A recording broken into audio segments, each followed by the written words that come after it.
Our hero spent 100 years in the world of eternity, mastering magic, assassination, and necromancy. After being defeated by the ruler of that world, he suddenly finds himself trapped in a weak, cursed body. Will he be able to rise to the top again? And how will he achieve that? That is exactly what we will find out in today's story. In a place called Aedeon, a world where one does not age and is forced to fight monsters ceaselessly, the hero awoke in what is known as the playground of the gods following his death on the continent of Drea. He found himself there accompanied by others dragged in like him without knowing the reason, forced to ally with these players. Amidst a hell imposing endless fighting and immortality upon them, he fought countless battles, and spent over 100 years teetering on the edge of life and death, determined to reclaim his stolen freedom. He stood challenging the creator of this hell who made it for his own amusement, the god of Aedeon. After having eliminated the rest of his followers, he prepared himself using the necromancy skill, thinking that holding out for a brief moment would end everything. He placed a magic circle over the remaining enemies, and the magic circle unleashed a terrifying power, finishing off what remained of them. While the rest of the players failed and fell, he continued running alone to escape the hell of Aedeon. Echoes resonated in the atmosphere pleading for his help, calling him by the title of the Ghost King Ryan, begging for liberation from this torment, which solidified his certainty that killing that tyrant was the only way to gain freedom. The god of Aedeon looked down from his height and spoke the name Ryan Sermon, reciting his past as a noble from the continent of Drea whose family fell and who was taken prisoner by the Phaeton family to suffer torture for years before ending up in Aedeon after his death. He screamed at him to be silent, so the god appeared in his golden form before him, expressing admiration for his reaching the master level in the ghost, assassin, and necromancer classes within 100 years. He confronted his opponent with the truth of trapping him in this eternal battlefield and manipulating him before killing him. So the god admitted his enjoyment in that, describing him as the best, and deciding to continue playing with him for a while longer. The god surprised him with a sudden light attack that hit him and knocked him to the ground, then asked him with a terrifying smile if he had any last words, offering him one wish, but he rejected the offer coldly, confirming he had no need for it. The god of Aedeon reminded him that he had already used up his wish. He regained his memories as he was being tortured at the hands of Sans,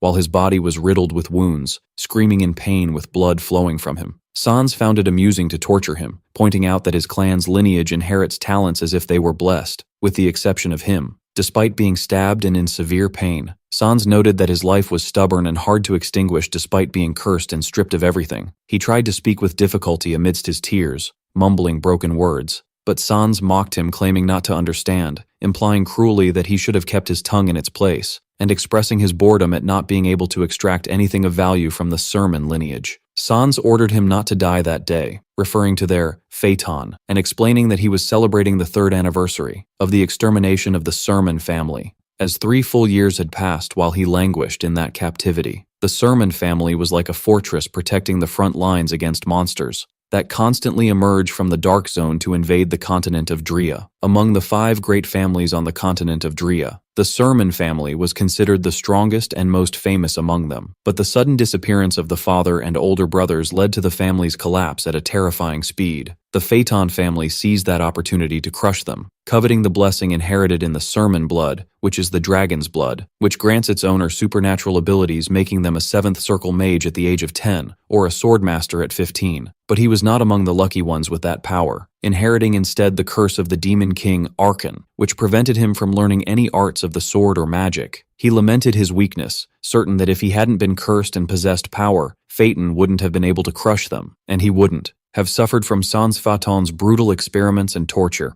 As blood covered his desperate face, he felt that his end had come that day, and that he would finally rest. The scene returns to the present, after losing his battle with the god of Aedeon, remembering all the hardships he went through in this world. After the god promised to grant his wish, he suddenly wakes up to a voice calling him by the title, Young Master, finding himself sweating with shock on his face. He recognized with astonishment his maid Colin, who looked younger than he remembered, wondering why she was there, while she was worried about his health and him overworking himself. He wondered to himself why the nanny of the Sermon family was standing before him in her youthful appearance. So he asked her nervously and quickly to bring him a mirror. He looked in the mirror to find his reflection as a small child. So he asked Colin about today's date, and she told him it was August 17th, 1892, according to the Drea calendar. He realized with astonishment that this date meant he had returned to being 12 years old, and this time coincided in his memory with the moment his family's tragedy began. He remembered that the fall of the Sermon family began at this time at the hands of the Phaeton family, and recalled the god's words about granting the wish.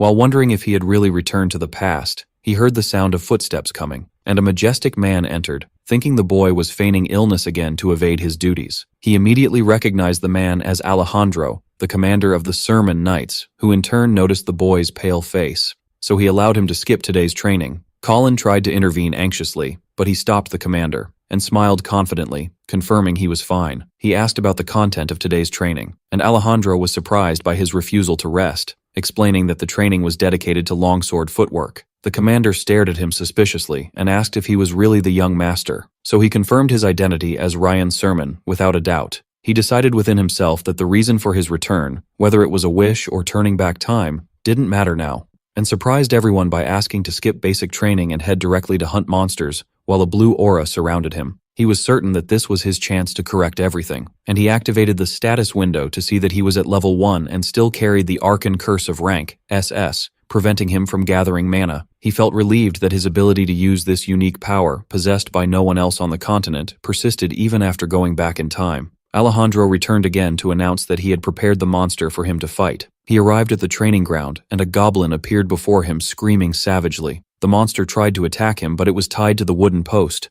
So Colin screamed in terror, begging the knight commander to stop the fight, reminding him that the young master usually fainted just at the sight of a goblin. But he was thinking that her words were true for him yesterday, not for who he is now. He realized the difference clearly at that moment, as system warnings rang in his mind announcing the activation of the Arcan Curse, which began to forcibly amplify his fear of monsters. He realized then that this unjustified terror was nothing but part of the demonic curse's effect. Alejandro noticed his tension and suggested calling it a day for training, but he rejected that idea immediately, refusing to give up, and rushed towards the bound goblin. But he stopped suddenly out of fear, and screamed internally to maintain his composure, reminding himself that he was no longer that weakling from the past, and that his opponent was just a lone goblin. He sharpened his resolve, confirming his ability to face it, for compared to the horror he lived before that divine entity, this curse seemed trivial and insignificant. He lunged with a strong strike of his wooden sword, amidst the commander's astonishment and Nanny Colin's shock at what their eyes were seeing. At that moment, a system notification appeared announcing the regression of the curse's rank after he managed to overcome it through an experience that exceeded its limits, causing his feeling of fear to vanish completely. He turned confidently towards the commander asking for a real sword, and while Colin tried to express her concern, the commander handed the sword to the boy, whose face bore a bold smile. The knight commander saw in that stance proof that the young master had truly become a man. He advanced towards the goblin with all courage and determination, to finish off the trembling monster with a decisive blow. The commander saw in him a ray of hope shining to save the crumbling Sermon family, inviting Colin to watch the scene, confirming without a doubt that this boy is the true heir and future leader of the family. After the fight ended, he stood washing his face, concluding that the status window and the system's help were effective in aiding him to conquer the curse, which confirmed to him the possibility of growing his power. He noticed his experience points increased, but showed annoyance at their meager amount, realizing that at this rate he would need to kill thousands of monsters to raise his level. He felt the need to hurry, as the day when screams would fill the Sermon household was imminent. Despite that, he remained holding on to the fact that he could break Arcan's curse, determined not to miss this opportunity no matter the cost. He assessed the Sermon family's current situation, recalling that 2 years had passed since his father and older brothers disappeared. Despite the precarious situation, the family still maintained its status as one of the great houses, as the enemies hadn't started their schemes yet. And since he had verified the first method to raise his level through fighting, a confident smile appeared on his face. Resolving to verify the second method, he headed to meet the woman with red hair and a blue mask. She initiated the conversation, mentioning she heard the news of him hunting the goblin, wondering disapprovingly if he had summoned her for magic training. That woman was Sina, commander of the magic corps in the Sermon family, a grand mage of the Seventh Circle whose power rivals Alejandro's. She is a mysterious figure whose truth is known only to the family head, and she warned him against arrogance just for killing a weak monster. Sina reminded him that magic training differs from the sword, and that Arcan's curse stripped him of any talent to sense mana or academic excellence. He admitted knowing that fact and that his body was incapable of sensing energy. But he surprised her that this was his state only until yesterday, challenging her by asking if she doubted his ability to sense mana. Signs of astonishment appeared on her face. To verify his claim, she drew a magic formation and allowed him to open his eyes. She told him she drew an image that could only be seen through mana. He stared ahead with focus while she asked him to identify what she drew. He answered clearly that he saw a beautiful red dragon, which struck Sina with a shock that silenced her tongue. She confirmed the correctness of his vision with a stammer and denied that he was mistaken. She wondered with amazement how this radical change occurred, especially since she had placed camouflage mechanisms to make the drawing look like something else, meaning his understanding of mana rivaled her level. She inquired about how he broke the family curse even though she had previously only taught him how to sense. He called her by her name, confessing that although he sensed mana, he was unable to use the cultivation method inherited in the family, asking for her help with that. Sina explained that mana cultivation is essential to raise one's level, pointing to his previous attempt, but she warned him seriously about the danger of his request, because channeling mana meant tearing the energy pathways in his body, placing his life and death entirely in her hands. He met her warning with a sarcastic smile, asking if she intended to kill him, pointing out his inability to resist her anyway, but he confirmed she was the only person he could ask this of. He recalled in his memory the events of his past life and the attack they were subjected to, where Sina fought fiercely to protect him despite running out of energy and her body being shattered. She kept protecting him until the end as his subordinate. He returned to his reality looking at her with eyes full of certainty, telling her he trusted her more than anyone else. He took off his shirt in preparation for Sina to announce the start of the process. Sina watched with amazement his learning speed, noticing he had already started using the blue earth technique to channel mana even though she had only explained the theory to him, a technique inherited only by the direct lineage of the family. Within himself, he attributed this mastery to his previous training with this method in the world of Adeon to raise his level and abilities. Sina asked him for total focus, warning him of severe pain he might feel, and stressing the necessity of not making any sound or moving violently. Sina emphasized that he should seriously consider stopping if the pain became unbearable, and as soon as the pain began to course through his body, he remembered the pain he suffered while being tortured by Sands in his past life. He reproached her, asking if she didn't trust him. So Sina confirmed she understood what he wanted and pumped more mana into his body. Suddenly, system warnings went off announcing the activation of the Arcan curse, causing the mana trapped inside his body to disperse and scatter. Sina realized the curse worked exactly as the family had described, but she had expected this beforehand. Sina decided to pump more mana into his body, igniting a confrontation between the curse trying to disperse the energy and Sina's mana trying to conquer it, amidst successive system notifications seen only by him. It seemed to him the result was decided in favor of the curse, while Sina was bleeding and suffering, realizing that even the mana of a 7th Circle Grand Mage was unable to conquer this maximum grade curse. At that decisive moment, he decided to apply Adeon's special training method, determined to make the curse tearing the mana rebound upon itself, trapping the dispersion range inside his body. He succeeded in tricking the curse and kept the mana trapped inside him while his body glowed with energy. So Sina noticed with astonishment that the dispersed mana did not leave her young master's body. System notifications followed confirming his resistance to the Arcan curse, and the resistance continued successfully. He felt burning heat and pain igniting along the mana movement pathways. But he refused to surrender to this pain, drawing his strength from the fact that he endured similar pains thousands of times as the master player in Adeon. He was confident that his understanding of mana surpassed anyone else, because this understanding was etched in his soul, not just his body. He mocked Arcan, the demon king he had never seen, considering his curse negligible compared to that so-called god of Adeon. The curse cracked and shattered under his will, and he fell to the ground, amidst Sina's screams calling out to him. As his consciousness faded from the intensity of the pain, he reassured himself that he was fine, comparing this pain to what he suffered in his previous life, remembering when he was a captive of the Phaeton family subjected to limb amputation and regeneration experiments. One of the men suggested getting rid of the prisoner quickly and returning to the Phaeton family, considering this the optimal solution to the pitiful situation. At that moment, the blade of a hidden warrior slashed through, cutting down Phaeton's men, causing the guards' shouts to rise, warning of intruders and demanding to stop them amidst the utter chaos. He suddenly found himself lying in the open under the moonlight, wondering with astonishment how he reached the outside, only to hear a faint voice asking if he was conscious. Alejandro appeared before him covered in blood, apologizing with deep regret for his delay in arriving. He realized then that the Knight Commander had indeed come to save him. Alejandro, with a face full of pain, repeated his apology to his young master, while his body seemed weighed down by arrows that had pierced him. He couldn't control himself and exploded into a hysterical crying scream. He woke up in his bed in the present with tears wetting his face, recalling that painful memory. He wondered if the mana cultivation process had succeeded, but his joy vanished immediately due to the nightmare of the past haunting his sleep. Despite that, he reassured himself that tragedy would not repeat because he now possessed the means to change destiny.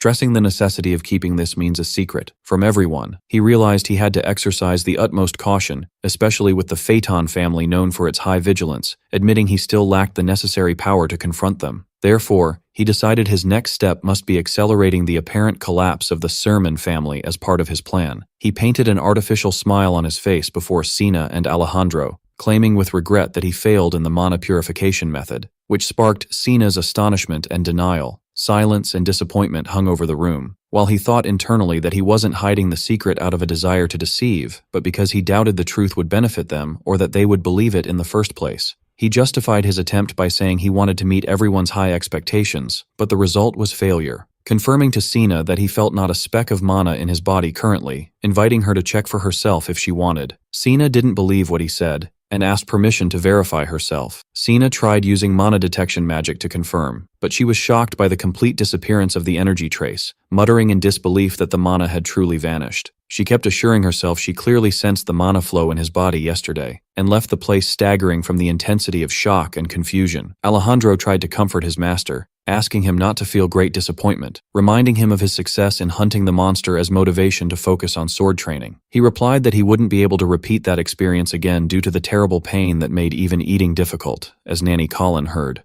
Alejandro was shocked by that reply, and his hopes were completely shattered. 2 months later, Colin stands in front of his room. Colin thinks with sadness that the young master continued his isolation inside his room for the next day in a row. She adds that in the absence of the family head, the madam strove to preserve the family legacy, but her powers had begun to run out against the increasing pressures. One of the servants asked Nanny Colin if her master had stayed in his room again, and she confirmed it with regret. The servant commented that 3 months had passed since the monster defeated him in the training ground, and rumors spread that he no longer listened even to the commander's instructions. Another servant adds that a sudden change in a person's nature might be a bad omen or death, considering what happened merely a fleeting dream. Colin defended him sharply, confirming he did his best that day to live up to everyone's expectations. But she was shocked when the servant told her he is nicknamed the disgrace of the Sermon family and the delinquent, not just inside the palace, but throughout the kingdom of Darren entirely. Despite Colin feeling the cruelty of this judgment on a 12-year-old child, the servant explained that disappointment is equal to expectations, especially for a crumbling noble family. With increasing staff resignations, the servant announced he would leave as well by the end of the month, and asked Colin about her intention. In his room, he noticed the decline in food quality,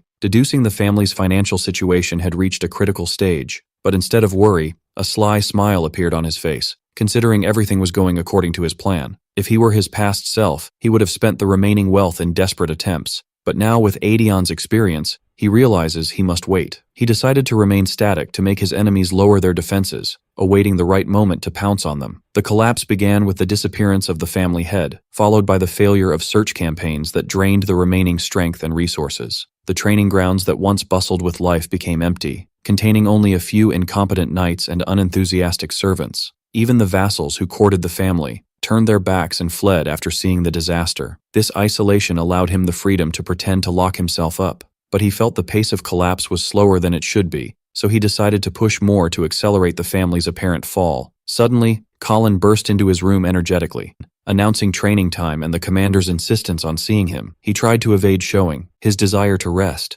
but she surprised him by pulling the covers off him, and she carried him like a small child amidst his astonishment. Colin announced with determination that she would never leave the Sermon family, which made him smile awkwardly at this embarrassing situation. In the training ground, Commander Alejandro scolded his young master on how he held the sword, trying to encourage him that failing to sense mana once doesn't mean the end, and that sword training would make mana flow naturally. Features of anger appeared on Alejandro's face seeing him hide again, noting they hadn't given up yet. In contrast, he was burning with enthusiasm to repay their loyalty, but he insisted on keeping his night training a secret, using the body control skill he learned in Aedion, an assassination technique that deceives others regarding the body's condition, which had already been partially activated. System notifications followed announcing an increase in experience points, endurance, and strength by 1 point. While he tried to hide it, claiming he needed to go to the bathroom suddenly, Alejandro was confused and tried calling him. While he noticed his control over the skill was still unstable and broke upon sudden movement, he opened the status window to find he reached level 3, with marked improvement in strength, agility, endurance, and mana, and the curse rank dropped to B. He rejoiced at this smooth progress after 3 months of secret training, planning to focus on raising his level significantly once his stats reached 20.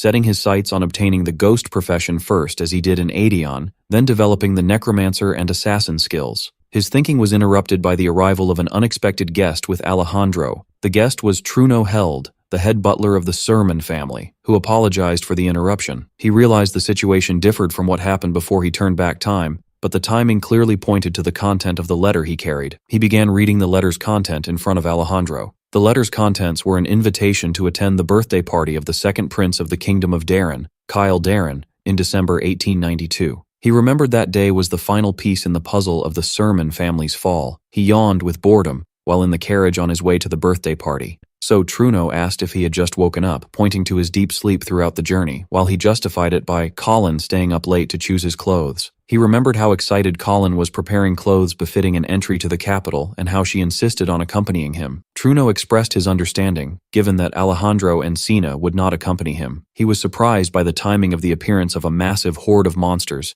and he too wondered about that timing. The primary role of the Sermon family is preventing monsters of the Dark Zone from crossing to the continent of Drea, and Alejandro had been sent to the border to deal with that.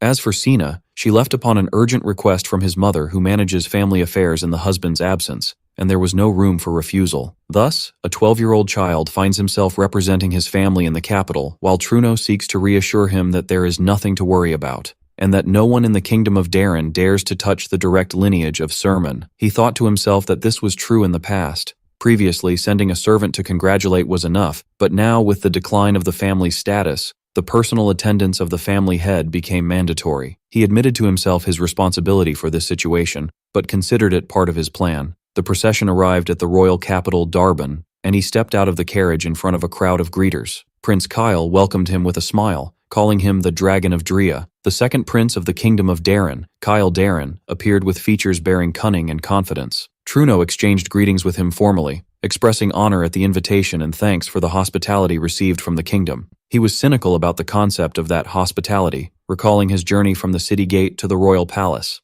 where he clearly felt looks of pity and concern cast by citizens towards the crumbling Sermon family carriage. He noticed that rumors describing him as a troublemaker and desperate had successfully spread, and that everyone was talking about the reality of his family's fall. He also clearly sensed looks of contempt and hidden mockery in the noble's eyes, but that only increased his confidence, so he smiled in secret, confirming to himself that everything was going exactly according to plan. He welcomed the second prince with a voice full of hesitation and shyness, while wondering to himself if he should continue playing along with their rhythm. On the other side, the escorts and guards were grumbling, pointing out they arrived a full week before the party, yet he hadn't left his room for 5 days. They expressed their displeasure at losing the chance to interact with other envoys, mocking the young master for being so shy he was unable to greet nobles properly. Their complaints escalated about not being able to enjoy the festivities held at the palace, including food, drink, and women, due to being stuck with him. Their grumbling was cut off by a colleague entering panting, bringing them good news that the young master finally decided to attend today's banquet. He asked his escorts to get ready as well, so their faces lit up with joy, and they celebrated the chance to finally attend the banquet.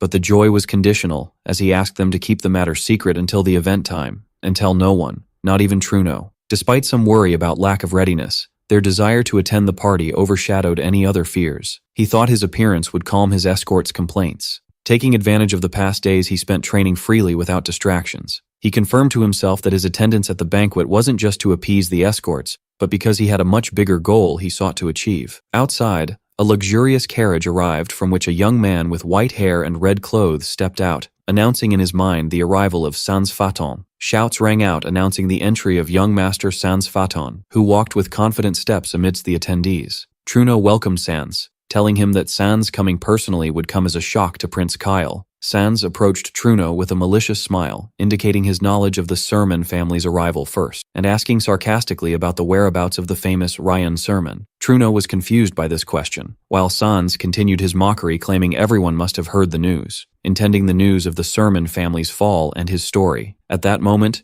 Truno was assessing him, acknowledging that Sans is a talented mage who reached the 5th circle at 15, backed by his great family's expectations. Truno denounced that someone dared insult the Sermon family in the banquet hall of the Mother Kingdom. But Sans quickly confirmed with a malicious smile that rumors describing him as the biggest scum on the continent couldn't be true, demanding punishment for whoever spread them for defaming a noble family's reputation. Truno thought to himself angrily, pointing to Sans's history of drinking alcohol since age 7 and killing a commoner at 12, wondering how someone like him dared insult the Sermon family. At that moment, the Chamberlain announced loudly the entry of Ryan Sermon, Dragon of Drea and young master of the Sermon family. Astonishment prevailed in the hall, and Truno wondered about the reason for his sudden exit after locking himself in his room. He entered in elegant clothes and a confident appearance, completely different from the rumors spread about him. The attendees whispered with admiration, pointing to his dignified appearance suggesting no fall of the family and confirming that the noble Sermon blood cannot be hidden. Sans noticed the attention shifting away from him and the spotlight returning to Ryan once the name Sermon was mentioned, which sparked his anger and intense jealousy.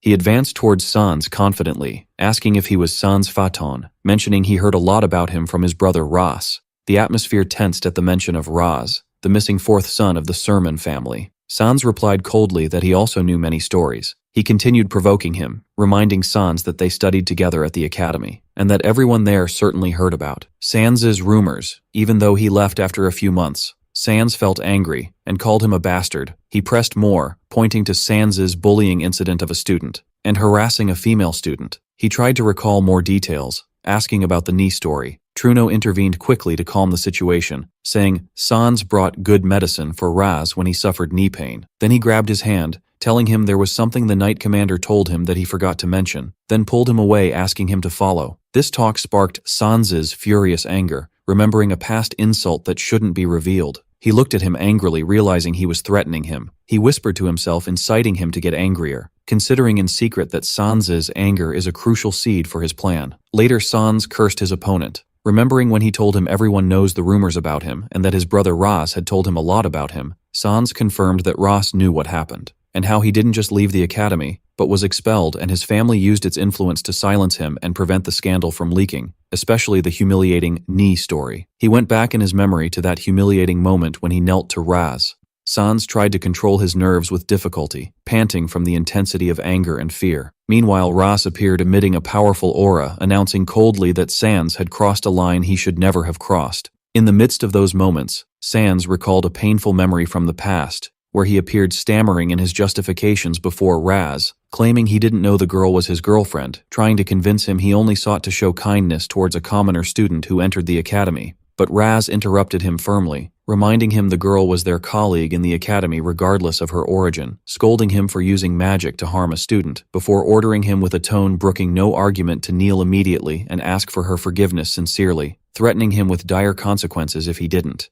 Raz's features froze with a terrifying look as he threatened, while Sans knelt humiliated under the weight of the blue magical aura released by Raz, who swore he would abandon his family name and kill him if necessary. Sans returned to his current reality screaming madly, holding his head from the intensity of rage and frustration possessing him, trying to control his nerves and remind himself of the necessity to move forward with his plan, resolving that even if he failed to take revenge on Raz, he must at least silence his younger brother. He wiped the sweat from his face and a malicious smile appeared on his lips, vowing a cruel fate awaited him soon. Meanwhile, knocking was heard on the door, so Sans permitted the knocker to enter, and the head butler, Truno Held, entered the luxurious cabin, while Sans commented sarcastically on this secret meeting, bringing him together with a figure of unexpected weight in the middle of the night. While the carriage was making its way, he was reviewing the party events in his mind, certain everything went exactly as he planned. He succeeded in shedding the image of the hateful rumormonger, and brilliantly played the role of the smart but unlucky family heir, lacking knight and mage talents, making Sans Faton swallow the bait completely.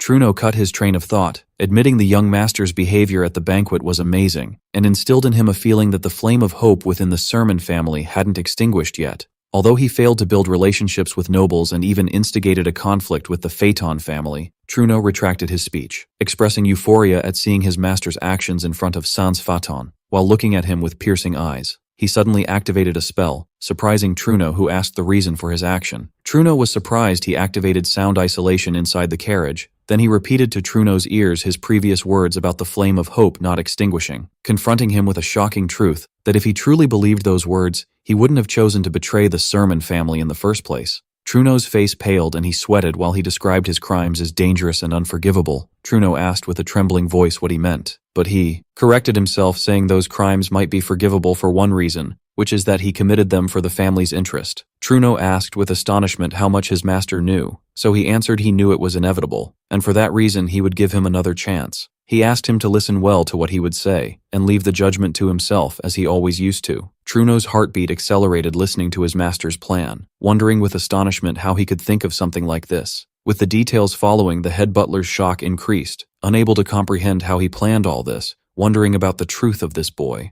Truno covered his face with his hands, possessed by sweeping emotions making him feel an overwhelming desire to cheer for his master at that moment. He watched him calmly, telling him he already knew the choice he would take, because Truno held had already deviated from the usual royal path. At that moment, Truno looked at his young master with astonishment, thinking how this child could smile with that confidence knowing exactly what is coming. Truno denied within himself that the expression on his master's face was a smile, but was certain it was a brutal killing intent that chilled the spine. At that moment the carriage stopped suddenly, prompting the knight to ask the reason. The knight noticed the driver had fallen dead. He realized they fell into a trap, as the knight screamed warning of poison, announcing the start of a tight ambush. Mana-infused arrows rained down towards the carriage, so the commanders screamed to protect the carriage, ordering mages to activate defensive barriers immediately. The guard commander was surprised by the enemy's audacity to attack the Sermon family, ordering his knights to subdue the enemies at once. Amidst the chaos, the commander warned against approaching the carriage recklessly so they wouldn't fall by friendly fire or enemies' swords intertwined with them. But the biggest shock came when they discovered the young master had disappeared from inside the carriage.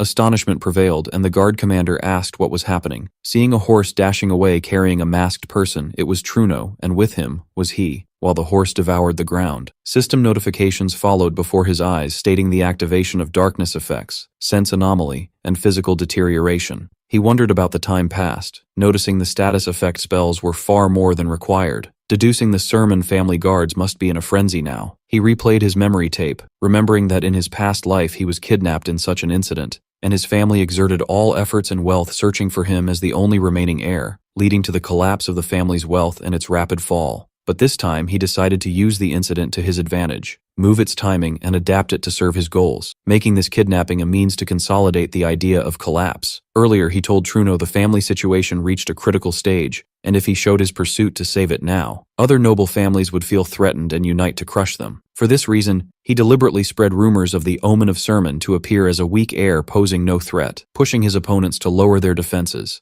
Despite that, he knew the Phaeton family was an exception, as they would seek to crush Sermon's seeds no matter what, so he decided to exploit this hostility, especially after Sans Phaeton fell into the trap of his provocation. Certain the ideal moment for their move is now during their return from the capital. He said it would be better with an internal collaborator. He directed his question to Truno, whether he would make this incident the peak of the family's fall, or a signal to start the plan of resurrecting it anew. In the present, the system notification rang announcing that magic statistics and the Blue Earth technique were successfully resisting negative status effects. He was reassured that everything was going according to plan up to this point, but he was surprised by Truno's voice apologizing to him with regret while calling him young master. Ryan ordered his subordinate Truno to move precisely according to the drawn plan, assuring him this commitment is his only way to gain forgiveness for what he committed. At that moment, system notifications rang announcing the success of magic stats in resisting negative status effects and increasing by 1 point, followed by another notification stating all stats reached 20, leading to the automatic unlocking of the senses stat. He felt internal satisfaction, considering the first growth condition was successfully completed thereby. Under the bright moonlight, Sans Phaeton praised Truno for his hard work, while expressing his surprise at Truno's personal attendance to complete the deal, given that the matter was merely selling his own subordinate soldiers.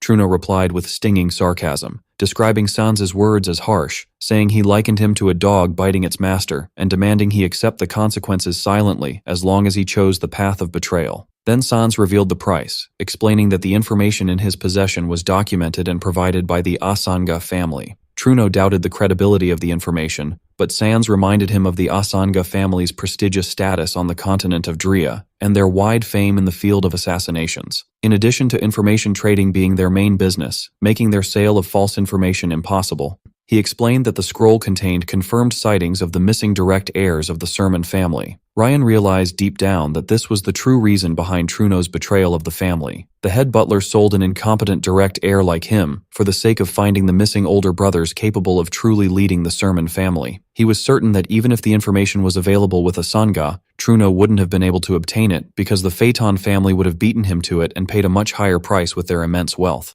Sans ended the meeting coldly, announcing the end of Truno's mission and calling him a traitor. The latter reminded him of the necessity of fulfilling his promise. Sans pledged to return the soldiers who were sold to the Sermon family without harm, with a sly smile. As the procession moved away, a subordinate asked if they should get rid of Truno, but he refused, considering his return posed no danger because his fate was inevitably failure. He was certain that the Sermon family had now realized Truno was the cause of the disaster and that his return was necessary to execute his grand plan correctly, announcing the completion of all preparations. Sans decided to handle Ryan himself and entered with the intention of gloating. He woke him from his coma with sarcastic words, asking him if he had started to grasp his current situation. He couldn't help laughing seeing the direct heir of the Sermon family in that miserable state of weakness and humiliation. Ryan feigned confusion and asked Sans what he was doing, so the latter mocked him for not understanding the situation despite its clarity, pointing out that he had kidnapped the revered lineage of the Sermon family. He tried to threaten him, asking if he realized the consequences of his deed, but he burst out laughing, mocking the threat attempt, and he reminded him sarcastically of his previous stance at the banquet. He approached him, noting that he seemed to have heard some stories from his brother Ras,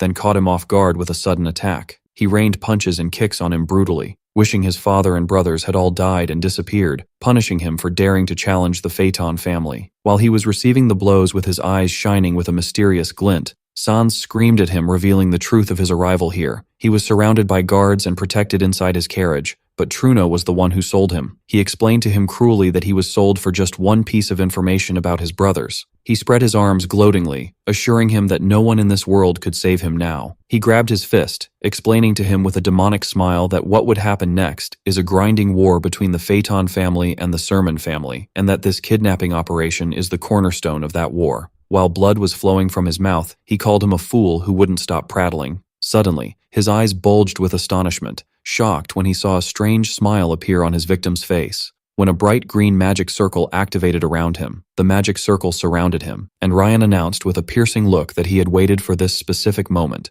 since his return to the continent of Drea, leaving him stammering from the intensity of the shock. Sans examined his body in panic, wondering what was happening and why he felt nothing, then mistakenly thought all this commotion was just a desperate trick to gain a few extra seconds. Ryan smiled at him, called him stupid, and reminded him that he told him earlier he talks too much. He tried to reply to him, but a magic circle appeared around his neck, and he quickly grabbed his throat in real panic when he discovered his voice had disappeared completely and he was unable to speak. At that moment, he revealed to him coldly that what he did was activate the magic silence circle, which completely seals high circle magic. While he was choking on his silence trying to comprehend the situation, Ryan mocked him, asking how it felt to be a mage unable to recite chants. Sans tried desperately to gather mana, realizing his only option was to use magic that didn't require chants like Firebolt. Restricted by the limits of the third circle and his father's strict orders not to kill him, he launched his fire attack, but Ryan faced him steadily, considering that was his fatal mistake, although he was prepared to break his leg as a toll and that his father wouldn't be angry if he did so. A system notification appeared to announce his success in resisting the Firebolt spell. He addressed his opponent sarcastically, pointing out that his resort to a third circle spell was a regrettable waste of his last chance. Sans's face paled and he sweated. He tried to attack him again, but Ryan replied that he refused to just receive attacks. While Sans's hand glowed with intense blue mana, he activated mana dispersion through blue magic circles,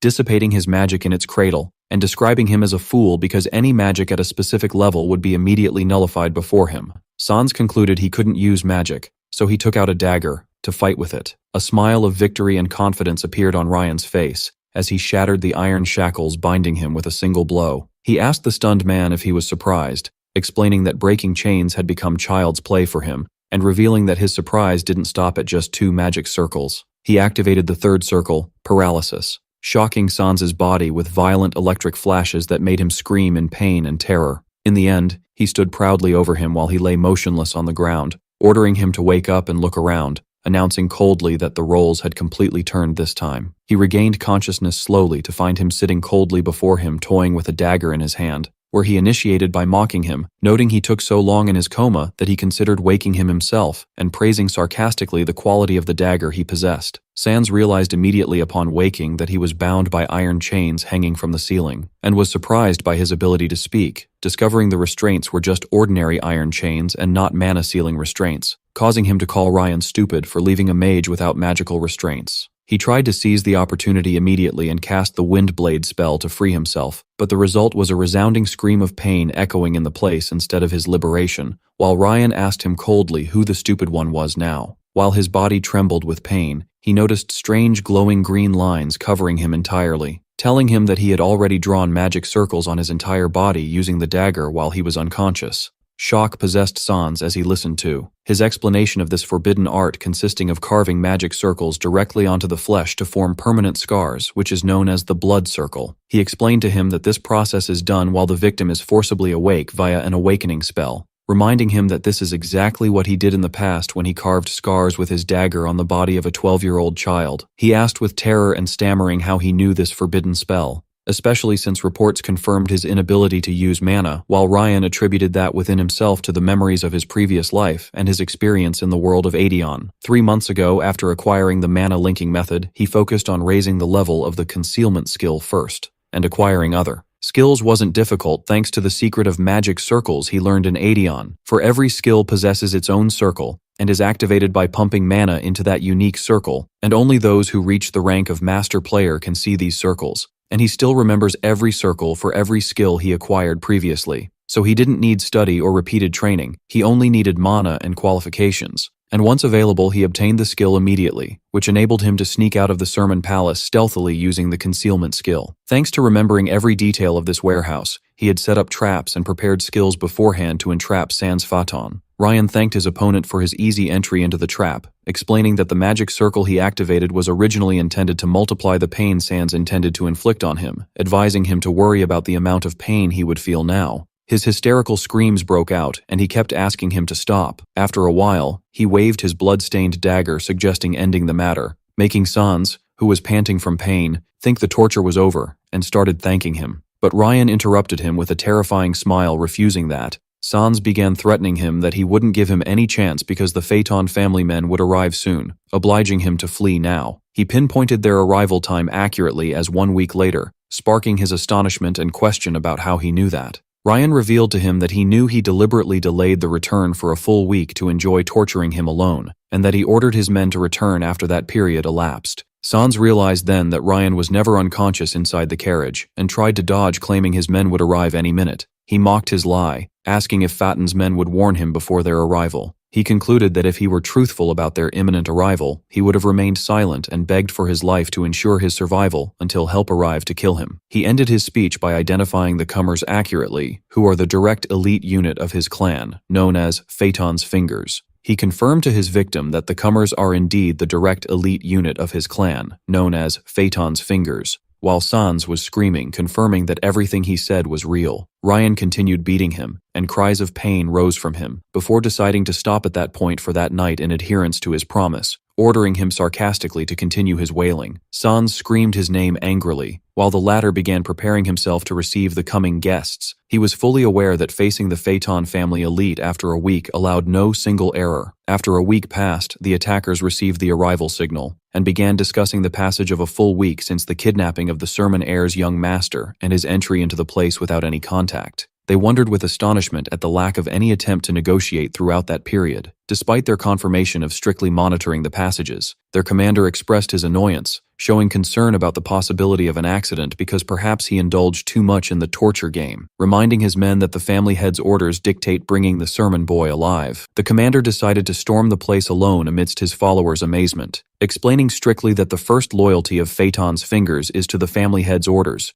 which supersede even the safety of the Phaeton lineage itself. He smashed the gate with the power of his magic, announcing his solo entry, ordering his men to wait outside so as not to be a hindrance to him. Once inside, he sensed a suspicious and strange atmosphere, where there was an ominous presence but without any trace of mana. Suddenly, magic traps triggered firing arrows and projectiles, so the commander dodged them with difficulty, and rushed to activate a magic barrier for protection. He realized then that the situation was worse than he expected, and that harm had befallen Sans, so he activated the detect traps spell. He was stunned by the precision of traps connected to complex magic circles, indicating the perpetrator's skill and precise knowledge of the place's structure. He wondered in confusion who the perpetrator was who planted traps in every corridor. Was it the Sermon family or a third party? The commander faced more attacks, so he activated Double Barrier, announcing his patience ran out, and he had no time to play. He threatened the unknown attacker with regret for provoking one of Phaeton's fingers. Suddenly, his eyes fell on a horrific scene of a person bound and covered in blood. He recognized with shock the young Master Sans amidst the blood, and rushed to cut the chains to free him. He asked his master with a trembling voice what happened.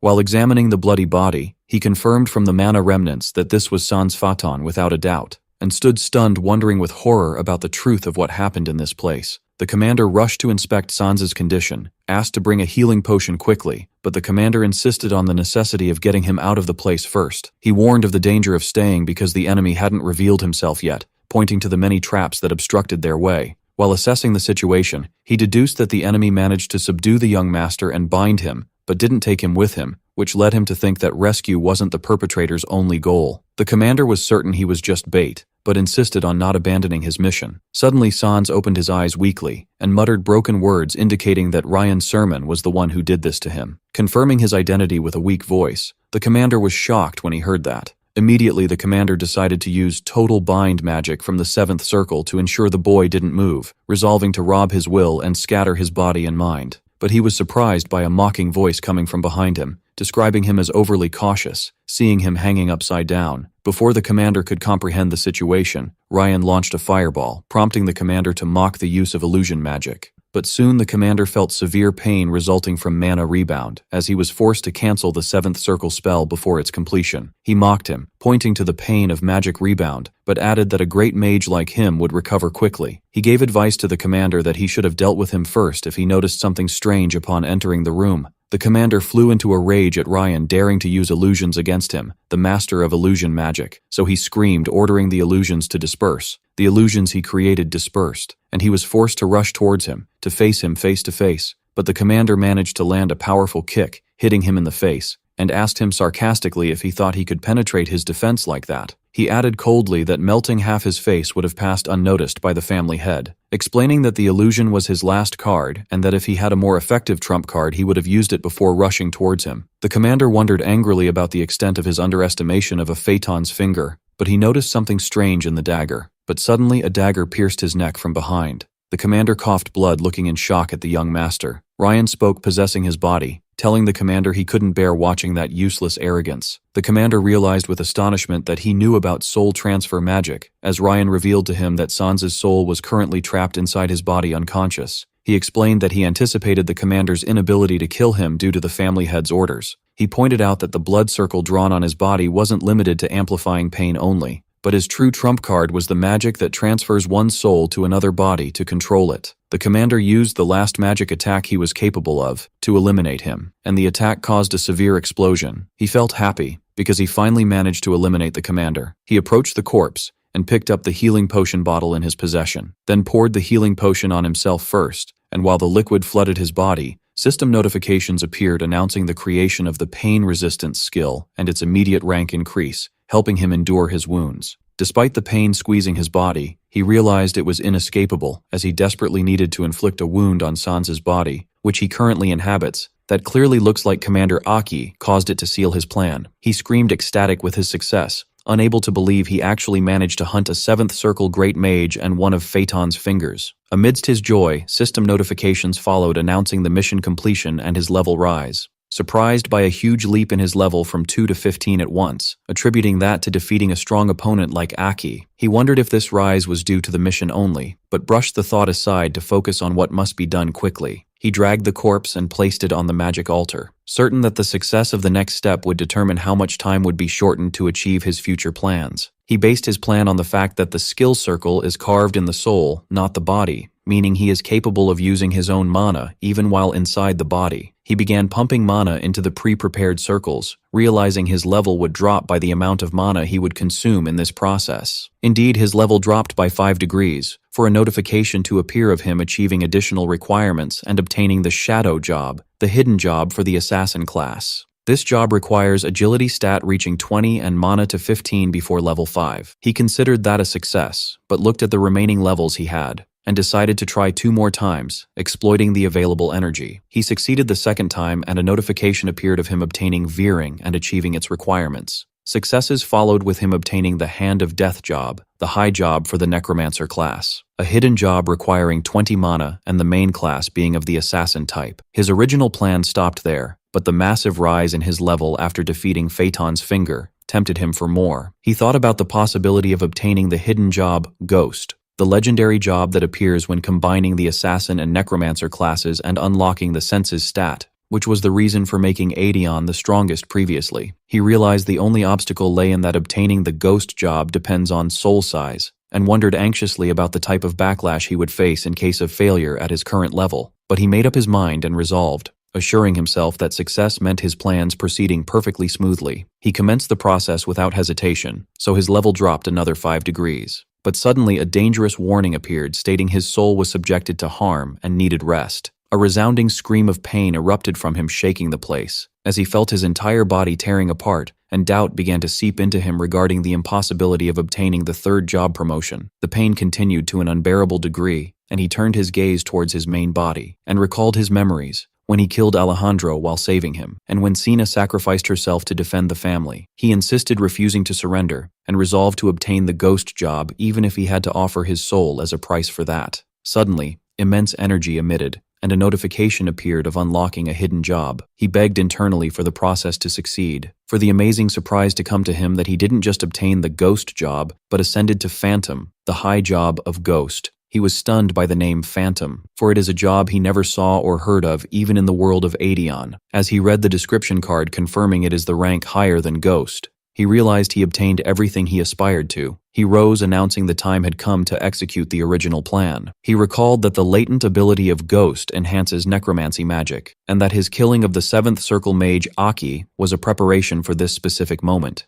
For if he succeeded in turning Aki's corpse into a subordinate, that would shorten many stages of his plan. He activated the Create Lich skill, which usually requires level 70, but is possible now with the presence of a great mage's corpse as raw material. The attempt to create a Lich failed, but the system automatically activated Create Special Undead as an alternative. A dark purple aura emitted from the corpse, and the system asked him if he wished to name the new creature. Outside, Fatin's men noticed a sudden explosion of energy, and wondered with panic about the young master's fate. He emerged from the smoke possessing Sansa's exhausted and injured body, casting blame immediately on Aki and claiming what happened was his doing. He screamed at the guards, accusing the commander of treason, pointing to his miserable state as undeniable proof. He claimed he managed to bind that bastard using an artifact, but warned it wouldn't hold long and that he would take Ryan's sermon and leave the place. He ordered them to buy time for him until he could return to the family. He promised them immediate reinforcements, tempting them with a generous reward if they managed to restrain the enemy's movement until then. He took off on his horse away from the place. Later, this scene was the last appearance of young Master Sans, as the subordinate stated in his report. In the Phaeton family tent, the subordinate was submitting his report with fear to Paris, a 7th Circle mage from the family. The report ended with a shocking fact, which is that no trace of Aki was found inside the place, provoking Paris's anger, who crushed the paper in his hand. Paris looked sharply at the report in his hands, muttering that if those contents were true, then the matter was serious. He asked his subordinate with a tone carrying a threat if they were the only ones who knew what happened that night. So the subordinate confirmed that with tension and fear. With a lightning movement, Paris's assistant beheaded the subordinate, and a death scream echoed in the place. Paris acknowledged that the young master's disappearance was a grave matter, but worse than that was the exposure of the involvement of Phaeton family members in kidnapping the Sermon family head. Paris heard the sound of a clash outside the tent, where Phaeton guards intercepted the path of Sermon forces, warning them against advancing another step. Despite the warning, the Sermon Knight commander advanced towards the tent.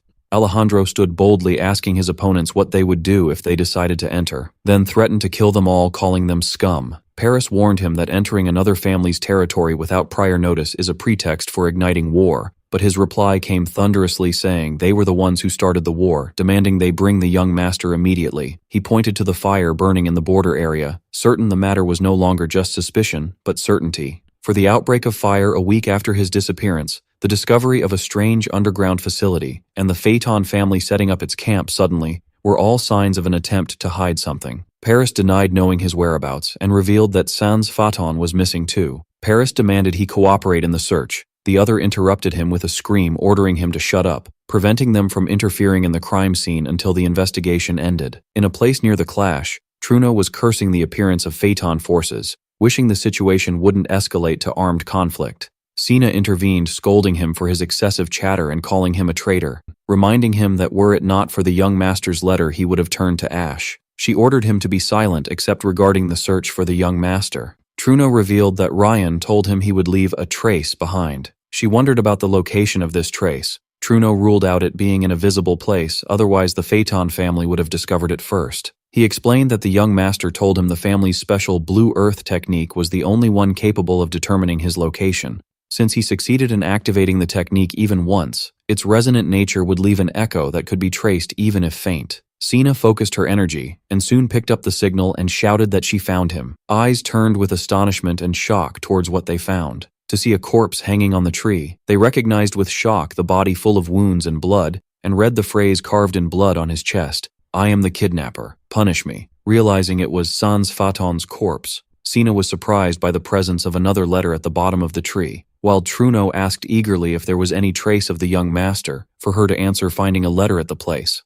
She read it, where he wrote that she would inevitably find it. He said he thought long about the options available to him, where he could have taken over Sans's body and destroyed the Phaeton family from within, but he realized the family head, the 8th Circle Great Mage, would discover the soul transfer easily. As for the second option, returning in his original body to the Sermon family, it might cause the ignition of a war the current Sermon family lacks the ability to wage, given that the incident might light the fuse of a destructive conflict between the two families. Therefore, he had only the third option left. He decided to disappear completely, but not before leaving a convincing explanation she could accept when she found him. Later, Truno stood wondering about the letter's content. Then she suggested returning to the family. While they were leaving, she released a magical messenger bird to fly high in the sky, announcing there was a lot of work awaiting them from now on. Later in Finton, the royal capital of the kingdom of Finestroy, someone called him to tell him the commander wanted him, requesting him to return to the guild. Back to Sina and Truno, where Truno calls her worried about what she just said, so she muttered she is sure now. He replies to the uncle in the affirmative, and that he will go to the commander now. While she finished her speech, that she is sure now the young master is the future dragon of the family. 3 months passed since those events, specifically in Finton,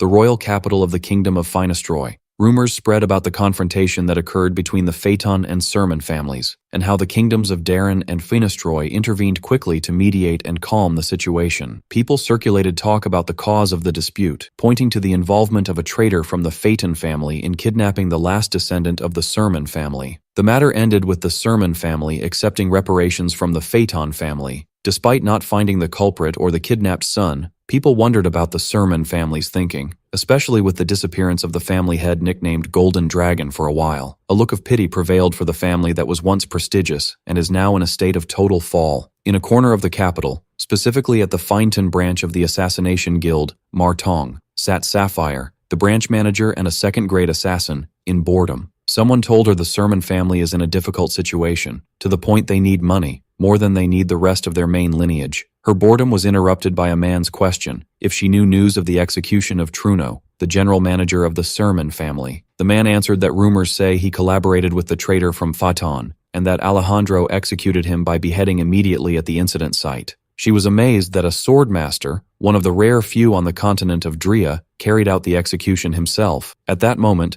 the door opened for a young man to enter. She welcomed him by his name, Ryan. He returned the greeting politely and offered greetings to Mr. Dons, and the latter asked him if he was there to meet the branch manager. In her office, she looked at him saying today is the scheduled date, and took out a sealed letter, asking him if he knew what it was. He told her it was a recommendation letter to be an official member of the Martong Guild. She smiled, confirming the correctness of his words, but reminded him there was a final test still awaiting him. She told him what awaits him will be his first real mission, but wondered if this test held any real meaning for someone with his capabilities. For in the Finton branch of the Martong Guild, considered the 4th largest prestigious assassination guild, he managed to reach the final test within 2 months only. She praised his unique talent, describing him as a great talent born in their branch and the youngest official member to join the guild in the last 100 years. He replied with artificial humility, considering he was still far from the level of a second-grade assassin like her, but his trick didn't fool her and she described his humility as fake. She noticed an improvement in his facial expressions compared to their first meeting, and while he was thinking about the speed of the past 2 months passing, she recalled memories of his first appearance,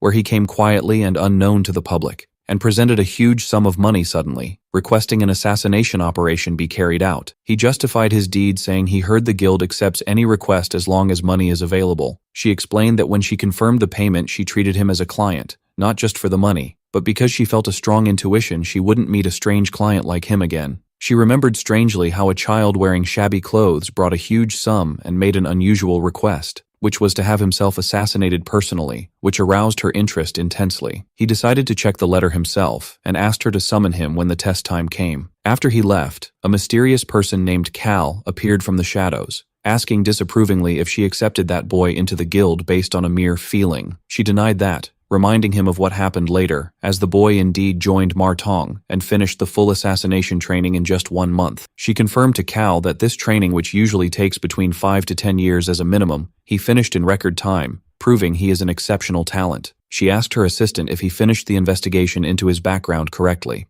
Cal began listing the information he gathered. Ryan, with no surname, distinguished by blue hair and green eyes, found in the streets and raised by an unknown teacher who disappeared one day. He added that he joined the guild searching for information about his teacher, and the most prominent part of his story is his request to assassinate himself as an innovative way to prove his worthiness to join Martong. Thanks to that, his skills were verified and he passed training quickly. Cal finished his report. She noted this was the information they heard from him, doubting its truth. He interrupted her, confirming everything he said was true. As he went himself to the place he claimed he lived in with his teacher, and found traces confirming someone was living there until recently. She corrected herself, saying even if those details were true, the most important thing occupying her mind is the possibility he is Ryan Sermon himself, the missing young master of the Sermon family. She linked events together, pointing to the appearance of a mysterious boy of the same age and at almost the same time, wondering suspiciously if it was just a coincidence, as this obsession was bothering her. Cal replied that the probability of them being the same person is extremely low, so she asked him why he thought that. He explained his skeptical point of view, pointing to a fact known to everyone that Ryan Sermon not only lacks mana, but is also unable to master swordsmanship and lacks stamina and all other qualifications, a conclusion based on careful observation to gather information about him since birth. He continued describing him as the title of the family's fall, ruling out completely the idea that he is the same person possessing unique talent like the boy who joined the guild. He added giving her the choice to continue tracking if she wanted, but she stopped him quickly, announcing that was enough. She scolded her assistant, considering it useless to drain a talent like him on a pointless mission like this, and instead directed his attention towards investigating the teacher the boy mentioned, expressing her belief that if there was a person who actually raised him, he must be an exceptional person. Meanwhile, he was watching the situation from afar, noticing with sly features and a green glow surrounding him that the woman's intuition was unnecessarily sharp. He thought to himself that necromancer skills become extremely comfortable wherever spirits are present, where he explained to himself he could gather information and hear everything through the eyes and ears of those spirits. Suddenly Sapphire felt a shiver running through her body and wondered if the weather was a bit cold today. While he busied himself examining his status window showing his active class, Hand of Death, at level 13, and his inactive classes, Ghost and Phantom, in addition to developed physical and mental stats and his multiple skills, he noticed with relief that the levels he lost during class change had returned to him. He acknowledged that investing mana in the body control skill was a sound decision, for the issue goes beyond merely changing external appearance. He became capable of avoiding mana detection, and reached a level where he could deceive appearance detection skills possessed by second-grade assassins. His memory returned to that day, and remembered what happened in it, when the system asked him if he wanted to give a name to the creature, so he named it Kornak. He remembered his astonishment when examining Kornak for the first time, as he found it possessed specific stats for strength, agility, and mana, and skills like Firebolt and Soul Shield, making it look like a player, which made him realize he was facing an undead capable of growth and evolution. He wondered then if this was the special power of the Phantom class. Since this matter wasn't mentioned in the skill description, he decided to take a quick look at its magic circle, and there was the surprise, where he found a quest named The Avenger, without clear details about the description or reward. He was stunned by the existence of a quest system in the continent of Drea, especially a quest requiring the player to find hidden conditions and complete them, wondering with astonishment how a hidden quest was included inside the magic circle. He clearly remembered seeing the quest completion notification after defeating the mage Aki, and concluded that the combination of the Hand of Death class and Phantom and the presence of a quest inside the skill circle is what led to Kornak's birth. Although Kornak is currently nothing but a monster devouring mana and a burden sharing precious experience points, he was confident a day would come when this creature would be a real help to him. For him, growth means looking to the future, not focusing on the present only. He returned to his reality in the test arena when a supervisor asked him what he was thinking about with such intense focus. He answered smartly that he was thinking of passing the test to become an official member of the guild and aspiring to become the Martong branch manager someday. So the supervisor laughed, saying this dream might actually come true considering his growth speed. But he corrected himself seriously, noting there were 3 candidates today, and only one of them would pass the test. The supervisor explained this was the final test to obtain official Martong membership and the rank of 5th grade assassin. He called the candidates' names, Bala and Lin, and finally, Ryan, then announced the decisive condition clearly, which is that the only person who succeeds in assassinating the target is the one who will become an official member of the guild. With the announcement of the test start, everyone prepared to launch. The supervisor began by asking for target information first. For Lin to tell him his name is Alok, 47 years old, a merchant running a decent shop. She added that the target is always protected by 3 mercenaries, 2 of them bronze rank warriors, and the third, a silver rank mage. Bala intervened, noting a rumor stating he took a young mistress recently and visits her bedroom every night. He confirmed that during those visits, even mercenaries don't approach the place. The instructor praised the trainee, explaining he told her the target's name only, but she investigated well, and that her assessment of the guard situation and finding a way to avoid them was good behavior. But he surprised him with a question about the guarantee of the target going to the mistress's room today, specifically since the test is held today. So Bala stammered. The instructor increased his pressure, asking if the trainees could deal with those guards in case the target didn't go to the mistress, so she hesitated to answer. The instructor explained this is the reason, making the Martong Guild gather information precisely, then moved to speak with the last trainee. The instructor addressed him, asking him to share the information he gathered. He replied coldly, asking if he was obliged to do that. The instructor and trainees were surprised by this response. He justified his stance, saying they wouldn't all become official guild members if they cooperated to complete the mission. Rather, it is a test where only one person can succeed, so he saw no reason to share information. Bala objected sharply, asking about their status as people who shared their information with him, and Lin confirmed, stammering they were comrades in the end. He replied to her that he didn't remember learning anything about comradeship during their training. The instructor supported the correctness of his words. He explained to the trainees that this was just a test and it was fine to use individual abilities, but the most important thing was passing the test by using what they learned in training. The instructor added to himself a harsh truth that discarding others or using them as needed is the assassin's way, considering within himself that his answer touched the essence of what it means to be an assassin. The instructor asked Bala and Lin if they had anything else to say, so they answered in the negative. The instructor announced that from this moment, they are free to assassinate the target. He rushed off immediately. While the instructor considered him a promising person, he remembered a previous scene when someone wondered disapprovingly about the request to assassinate that child. Sapphire clarified the request details that 4 individuals of the 4th rank and 3 of the 3rd rank would be mobilized for this mission, with a time limit of 3 days within Benton borders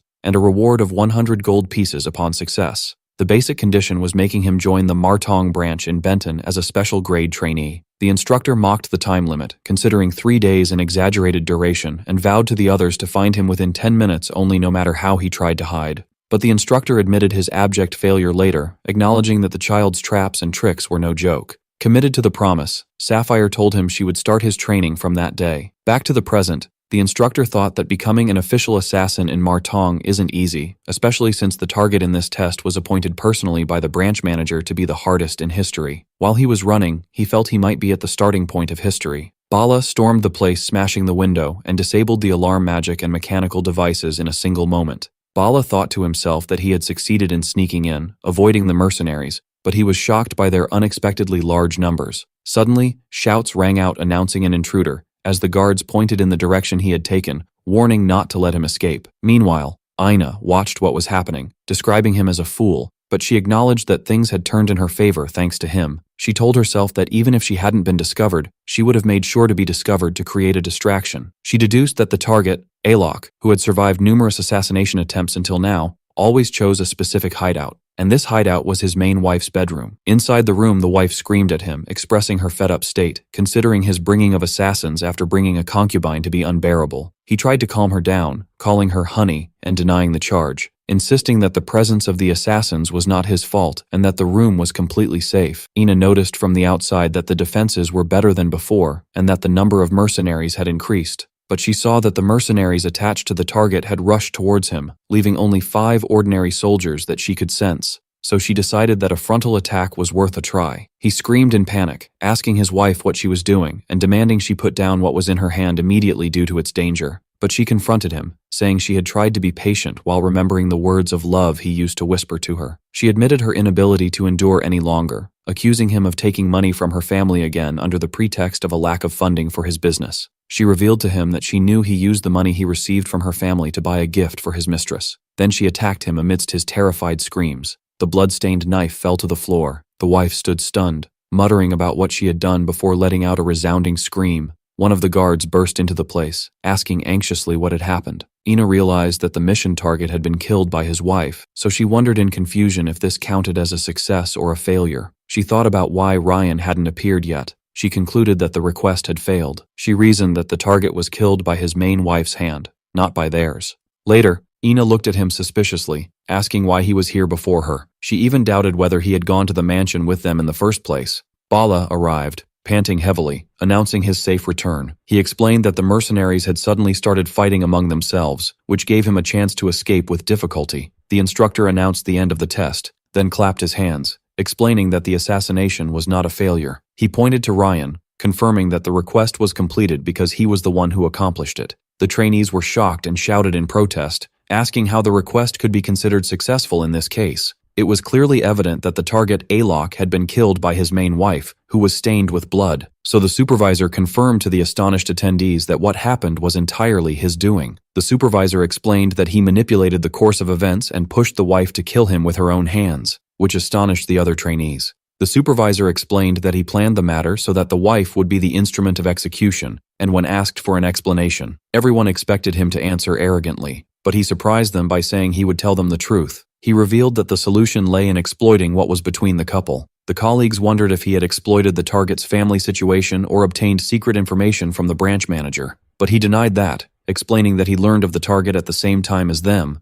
but he recognized his name as a famous liquor distribution merchant, confirming the accuracy of the information provided to them about his guards and his mistress's room. The surprise was that he had actually already finished researching those details himself beforehand, and while the others were planning how to kill, he was executing a plan he had prepared in advance. Everyone was shocked by this statement, wondering how he completed the investigation before the exam when he didn't know the target, so he clarified that he hadn't investigated just Alok. He revealed that he had collected information on every notorious person in the city who could potentially be an assassination target, having gotten close to merchants knowledgeable about rumors and gathered everything beforehand, exploiting the fact that he finished the scheduled 2-month training in just 1 month. He used the remaining time to prepare assassination plans for every imaginable target to ensure his immediate response regardless of the target's identity. The trainees realized then that he hadn't just satisfied himself with the exam, but had studied the entire book beforehand. He added that during his research, he found a person bearing a deep grudge against Alok, which was his wife, Kelly. He communicated with the wife, who was psychologically cornered because of her husband,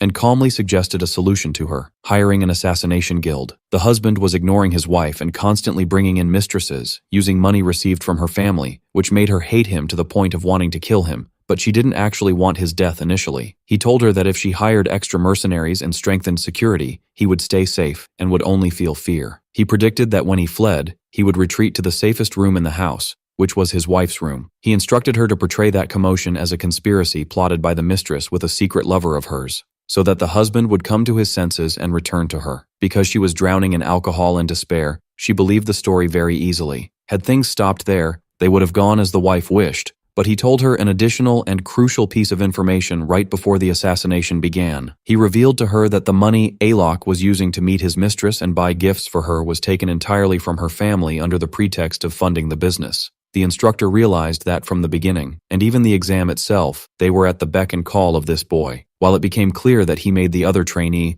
Bala, look like the mistress's lover in the wife's eyes, there remained one thing the supervisor couldn't fully accept, which was that no matter how angry an ordinary woman is, it is difficult for her to stab her husband to death in that manner. Ryan explained that he intervened a little to help the wife, as he mixed a chemical dose into the liquor that was delivered to the house. To avoid unnecessary casualties, he also mixed the dose into the water the mercenaries drank, noting that the timing was luckily perfect, and when asked about the type of that chemical dose, he explained that it was a substance that clouds judgment for a while and makes people easily angered, which made those present realize that the mercenaries fighting among themselves was also due to the effect of that dose. He added that he hadn't learned camaraderie, but he simply didn't want his fellow trainees or guild members to die, which surprised Lin, whose face flushed red from his words. The supervisor summarized what happened. Everything unfolded exactly as he thought, for with the drug enhancing the effect of the leaked information, the enraged Kelly killed her husband. The supervisor emphasized that assassination does not require one to hold the knife themselves, congratulating him on passing the test.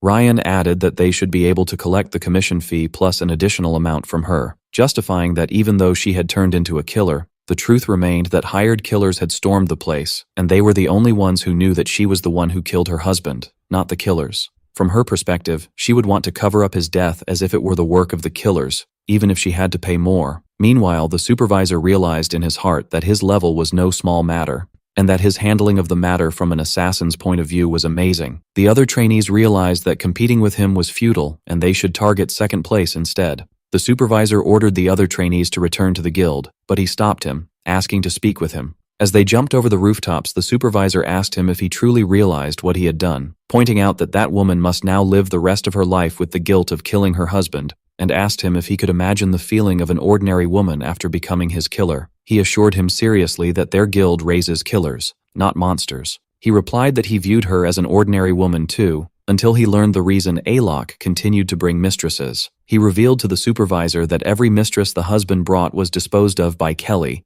and that behind the liquor trade, he ran drugs, usurious loans, and gambling, which destroyed the lives of countless humans because of him. He explained that she used to dispose of these women using her family's influence to keep her hands clean, and that the husband had grown tired of her, yet continued to bring more mistresses despite knowing they would be killed immediately. He added that her family faked the victims' deaths as disappearances, so the victims' families were still looking for them, unable to oppose the major powers. He said these details were just information uncovered in the investigation, and even if it was a test, it was still an assassination request, and whether the wife wanted her husband's death or not, the guild only gets the full amount if Alok dies. He smiled coldly, saying that an assassin doesn't consider whether the target deserves death or what the client's reasons are. Wondering if the intervention of conscience in assassination prevents it from being murder, and should they examine motives or methods when they kill for money. He pointed out that she never said she didn't want to kill her husband herself. She intended to use the assassination request, and they simply completed it, emphasizing that there is undoubtedly an assassin involved in Alok's death, even if she now has to suffer forever knowing she delivered the blow herself. The supervisor asked him in shock if he meant that there is no place for conscience for them as killers. He stood under the sunlight,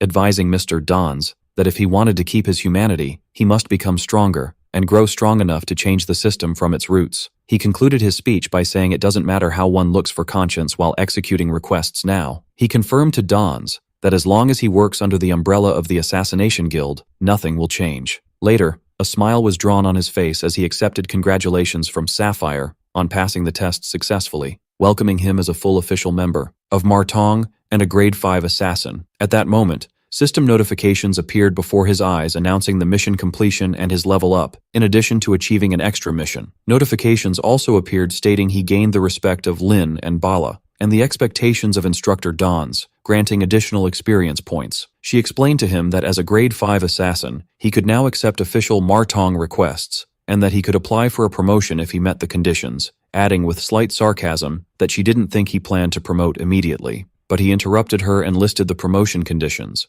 either completing one successful request worth 30 gold coins or more, or successfully completing 10 Grade 5 requests, or obtaining a recommendation from a branch manager or a Grade 3 assassin. He asked sarcastically if these were the correct conditions for promotion. She confirmed the conditions were correct, so he asked her directly about the value of the financial payment for the target assassination request. Silence and astonishment prevailed among those present, and one of the assassins wondered what this boy was doing. He repeated his question about the amount, so she answered that the advance payment was 10 gold coins, and the completion payment was another 10 gold coins. She added, giving him a meaningful look, that there were another 10 gold coins he obtained from Kelly as a condition for covering up her killing of her husband. Instructor Dons suddenly realized what Ryan was aiming at and was shocked. He announced confidently that he was the one who brought the request, completed it, and obtained the additional payment. He asked if the first condition for promotion, which is completing one request with a value exceeding 30 gold coins, had been completed thereby. Anger ignited in Sapphire's eyes.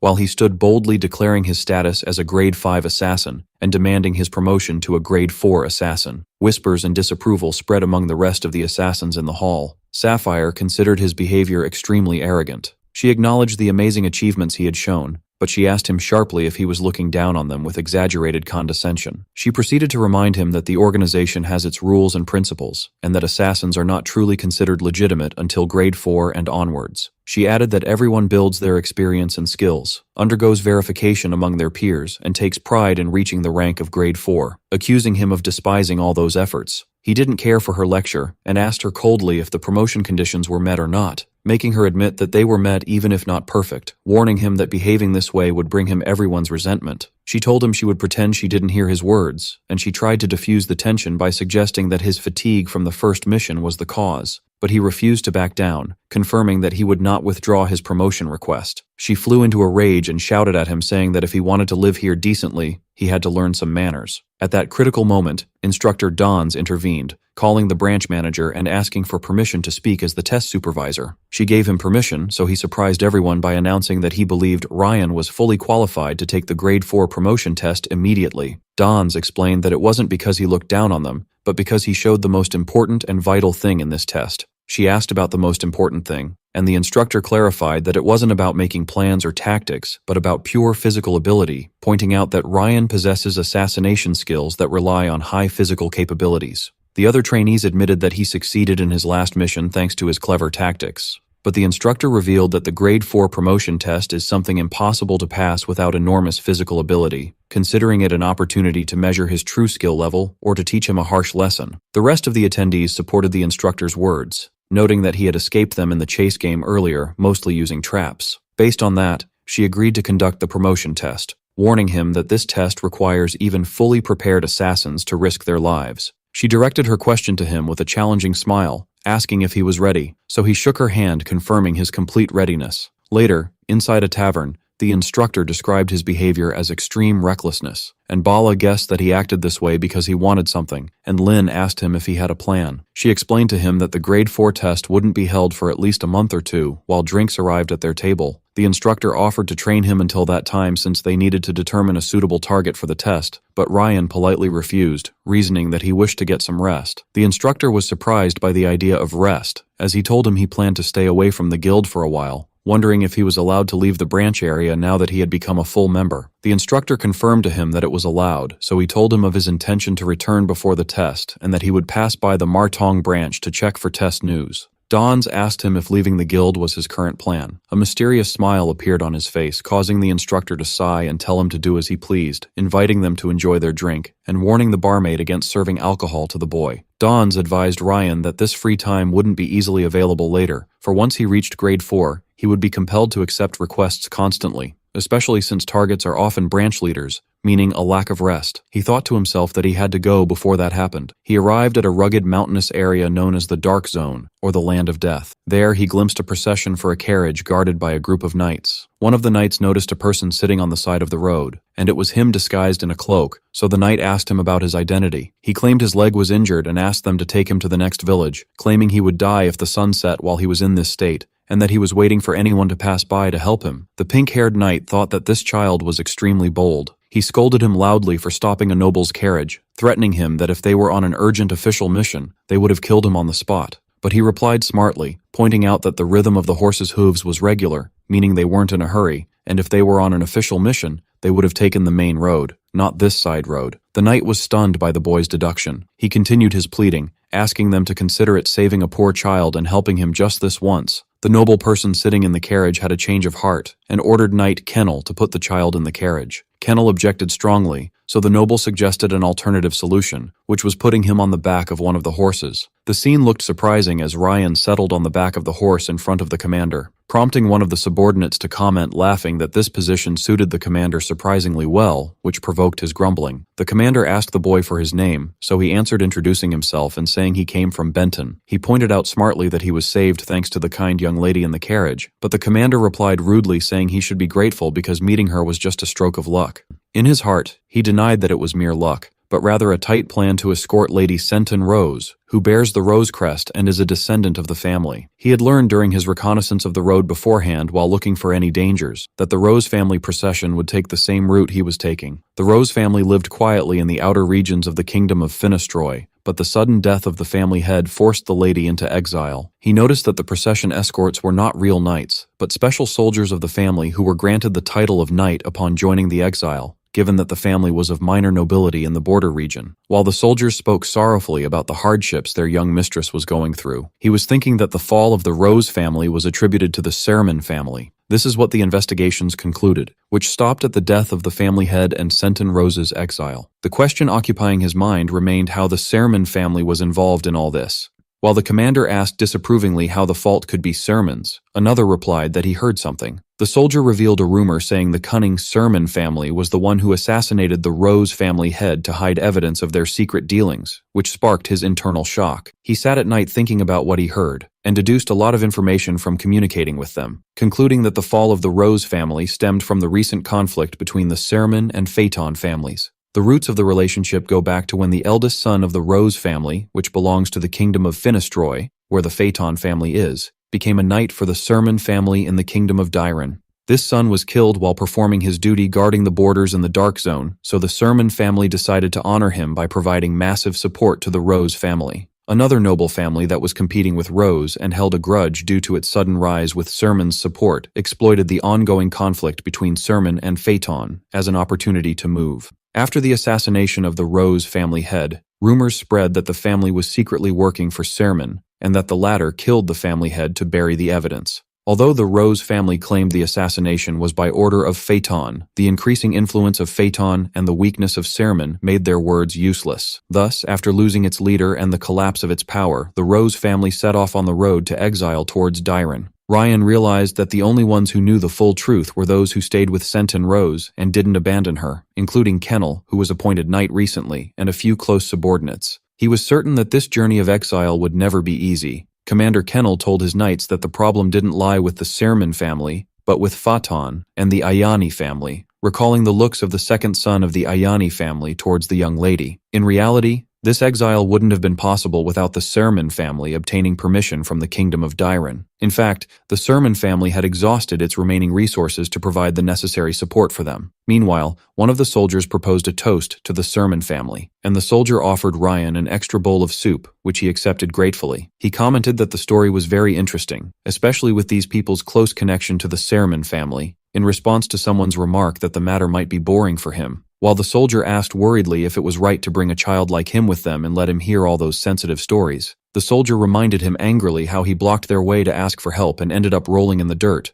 which made him laugh. The soldier noticed that the commander seemed more relieved after unburdening his chest, adding that the commander is a kind person despite his apparent harshness. The conversation moved to Miss Senton Rose, where another soldier acknowledged that she was suffering the most in this ordeal. In his heart, Ryan agreed with their opinion, realizing that the real problem lay in her situation. He deduced that Kennel and the other knights, due to their lack of experience, hadn't yet realized the true gravity of this chain of events, nor the nature of the grave dangers awaiting them on the road. He thought about the Ayani family allied with Phaeton, certain that they wouldn't be satisfied with merely eliminating the Rose family head. He conjured up in his mind the image of the second son of the Ayani family, a young man not yet 20, yet 3 assassination requests had been filed against him at the guild, describing him as a complete scumbag. He remembered refusing those requests previously due to their lack of financial viability, despite knowing this person was evil and targeted the weak and poor exclusively, and surrounded himself with heavy protection, making his assassination difficult. He realized that if a man like this was targeting Senton Rose, he had no time to camp and relax. Meanwhile, he sensed suspicious movement,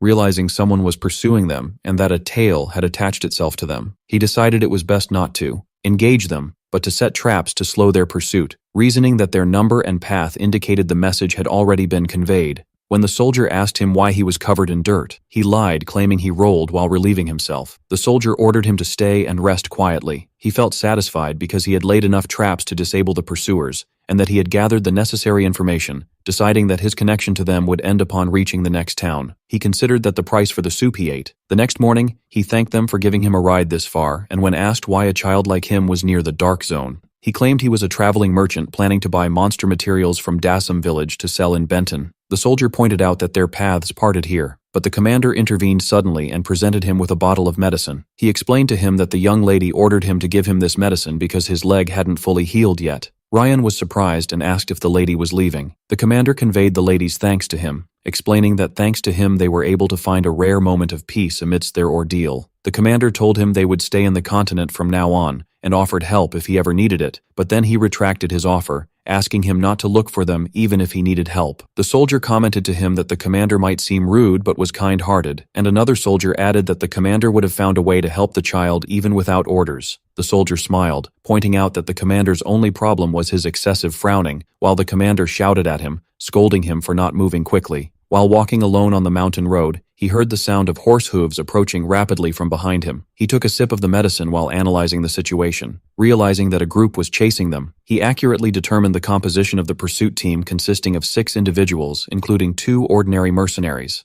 2 beginner swordsmen, and 1 mage whom he considered a clear nuisance. As for the last person, he was hiding his face with a hood, but he was certain he was a noble. He recognized the noble's identity as Garuta Ayani, the second son of the Ayani family, who was riding his steed at breakneck speed as he passed by him. He realized the skill level of the pursuit team was higher than he expected, and that his plan to disable them using traps had failed, causing him to grumble that this effort was excessive for the price of just a bowl of soup. He remembered the potion he just drank, shocked to realize it was a high-quality potion worth more than 20 silver pieces. He marveled at the generosity of the lady who gave such precious medicine to a child who helped her for only 1 night, wondering about the mettle of this person who thinks of others while living a fugitive's life. He concluded that the Rose family had no chance of survival, and the inevitable fate was Senton's abduction and the elimination of the rest. He considered the value of the potion equivalent to an advance payment for work, deciding that this balanced the accounts. So he decided to intervene and called upon his subordinate, Kornak, assigning him his first mission to disable the horses and avoid causing more casualties. On the other side, the procession continued its march, and the pursuers were closing in on them. Kennel announced increasing his speed, while asking his mistress to endure because they needed to hurry a little despite the shaking of the carriage.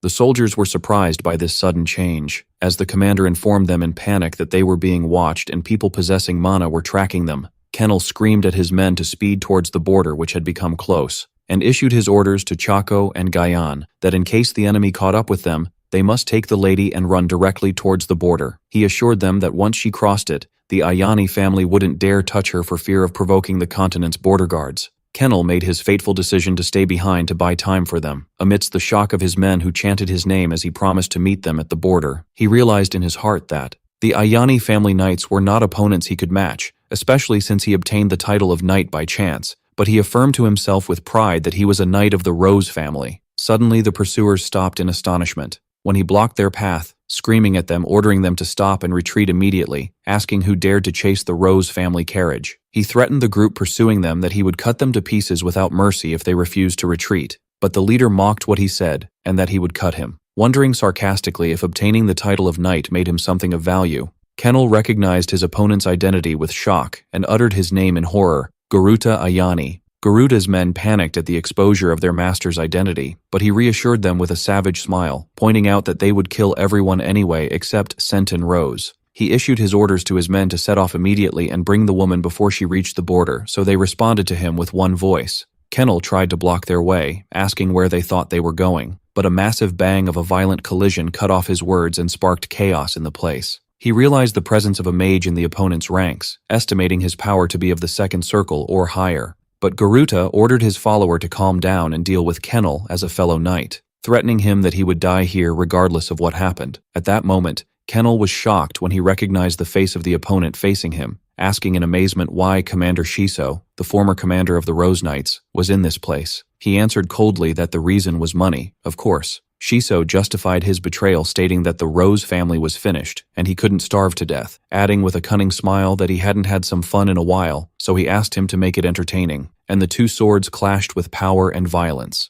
Kennel screamed in his former commander's face, asking him angrily if he had abandoned the honor of knights. So Shiso replied that the world had changed, and there was no chivalry left in the kingdom of Benstroy. Kennel received powerful blows that knocked his sword to the ground, and Shiso stood over him advising him to surrender, pointing to rumors speaking of an imminent war, meaning Kennel with his talent could still serve a new master. He rejected those words and screamed at him not to speak nonsense while he was bleeding. Garuta Ayani ordered Shiso to end the matter quickly and move on, guessing that his men might have already captured Senton by now. Shiso apologized coldly and raised his sword to settle the battle with a single blow, but a sudden intervention stopped his blade, causing him to scream in shock, asking about the identity of this intruder. Cornac appeared surrounded by a terrifying green aura. Shiso muttered angrily at the audacity of this creature, who surprised him with a fast and snatching magical attack. He retreated under the weight of the attack, and the mage intervened, admitting that his magic shield barely withstood that force, acknowledging that his new opponent possessed incredible skill. While Shiso staggered and coughed up blood from the intensity of the blow, Ryan watched what was happening from afar, muttering with annoyance that this great effort was the heavy price for the bowl of soup he ate. The scene shifted to the carriage carrying Senton Rose, finding the bodies of knights scattered everywhere around it. The attackers mocked the guards' attempt to hold out and act like knights despite their extreme exhaustion, and considered killing them a troublesome matter, suggesting they disappear quietly instead. The guards realized with despair that their strength didn't even amount to the level of a sword beginner compared to their opponents, and suddenly the carriage door opened with an audible sound and an order to stop. Miss Senton called her two guards by their names and thanked everyone for holding out until this moment, while the guards shouted in fear, refusing their mistress's exit. She drew her dagger, announcing she would go with the attackers on the condition that they leave the rest of the guards. She threatened that she would die too if they didn't agree, deducing that the employer wouldn't want her death. In that manner, the enemy identified the two guards and confirmed that that woman was the only remaining lineage of the Rose family. While she walked towards them amidst her guards' anxiety, she repeated her offer to surrender in exchange for the safety of the rest. Her guards tried to prevent her from doing so. She assured them she would kill herself otherwise, because their hirer wouldn't be satisfied with that result. One of the enemies replied to her coldly that she was mistaken in her assumption, explaining that as long as she didn't reach Dairon,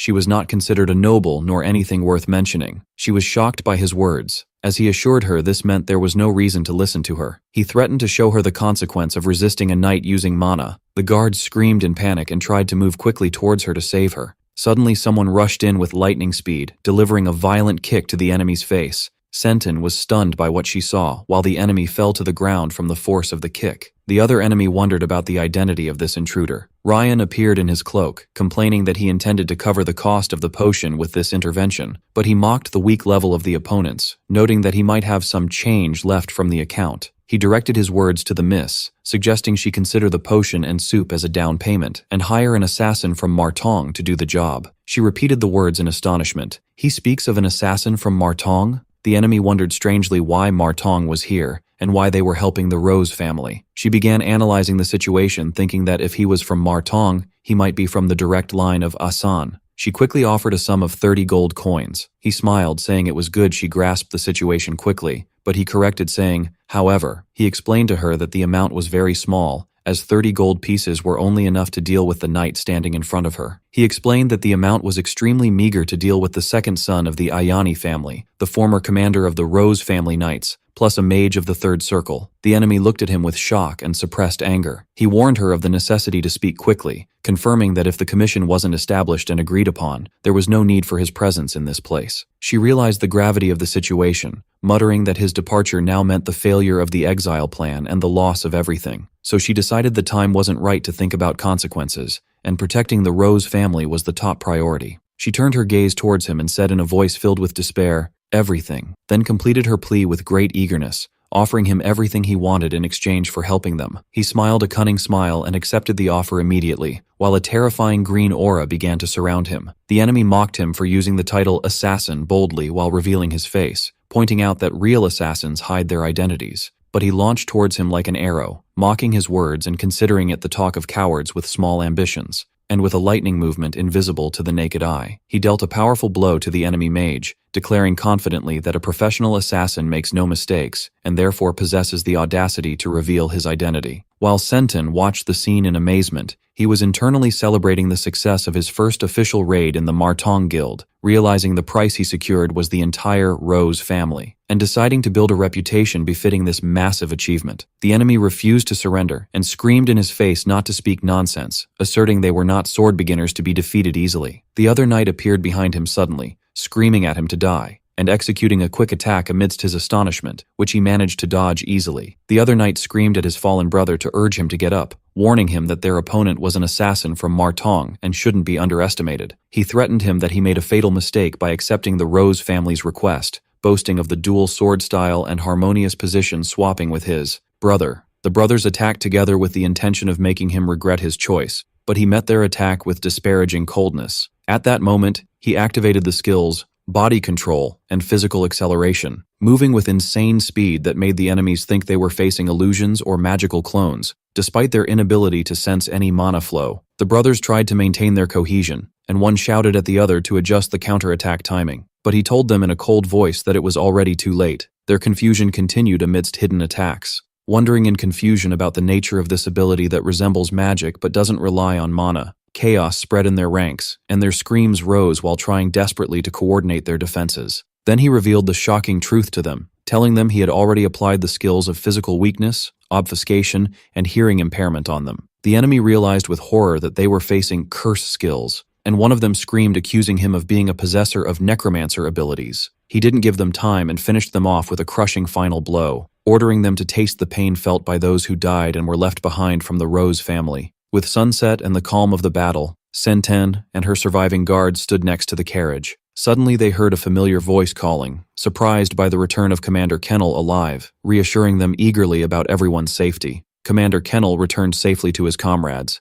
Senten expressed her immense relief at seeing him okay. He rushed to check on Gayan and Chaco, who were overcome with astonishment, unable to believe their commander managed alone to repel the pursuers and survive that desperate situation. He reminded them of his previous words about meeting at the border, so his comrades began explaining what happened with slight stuttering. He revealed to them that survival wasn't thanks to him alone, but thanks to unexpected help from a mage who jumped suddenly into the battlefield from nowhere. He explained that this intruder managed to take down the traitor and the hostile mage, and even succeeded in capturing Garuda as well. Senten began connecting events together, her suspicions turning towards that mysterious boy they met earlier. Recalling what happened, Ryan was using his green magic circles with superior skill, and he recalled Kornak. Garuda fell to the ground, screaming in pain. Kennel recognized him, calling him by his name, wondering why he was there. She told him he wasn't just a passing boy, but an assassin from the famous Martong Guild. Kennel was surprised by that information. This explained to him why the mage accompanying him fell so easily before the skills of a professional assassin. Garuda tried desperately to beg for his life after knowing his opponent's identity, offering to pay double the amount promised by the other party, and even triple. He mocked her, pointing out that the cunning Senten Rose pulled some tricks, reminding him of Asan's policy, which gives priority to the client's gold only regardless of the person. Rian interrupted his chatter, describing him as annoying. He refused to be treated as a cheap assassin who can be bought with money, dealing a fatal blow that ended his life immediately. He then turned to Senten Rose with eyes glowing with a veiled threat, scolding her for treating him as a cheap assassin. He asked her if she truly realized the type of reward she promised, confirming to her in a sharp tone that the Martong Guild does not sit idly by when someone tries to evade payment. He confirmed her good knowledge of the Assassination Guild's nature and reputation. She answered with tension and stuttering in the affirmative. He softened his tone slightly, explaining he didn't intend to collect the price currently because he understood the family's current situation. But he asked her clearly to submit a formal request to the Martong Guild regarding the promised 30 gold pieces. As for the rest of the account, he indicated that a verbal contract would be sufficient, provided it remained a secret between them only. She agreed reluctantly, nodding her head, so he ordered them to gather themselves and continue their way towards their destination, reassuring them that there would be no more pursuers. He pledged to arrange the disposal of the bodies through Martong after their departure, advising them that if border guards asked what happened, they should claim they were attacked by bandits, an excuse that would be understandable. While the guards noticed his way of handling matters became more cruel and comprehensive in an awe-inspiring way, they confirmed their commitment to his instructions, acknowledging the precision of his work. While he was about to leave, Kennel called him, trying to say something, but he sufficed with a mysterious smile and vanished suddenly using a fast movement skill, leaving green smoke behind. Gayan stood stunned by his disappearance, wondering if he had truly left, realizing he was undoubtedly an assassin from Martong. But Kennel realized within himself that the matter didn't stop there. and that there was a bigger secret. He recalled the battle details in his mind, remembering that the entity summoned by Ryan wasn't just a normal undead. It was clear, despite the short time, that creature spoke human language clearly, and it managed to defeat Shiso and the mage almost simultaneously and with amazing speed. He reached a terrifying truth, which was that a person capable of commanding an undead of that level of power could not be just an ordinary assassin.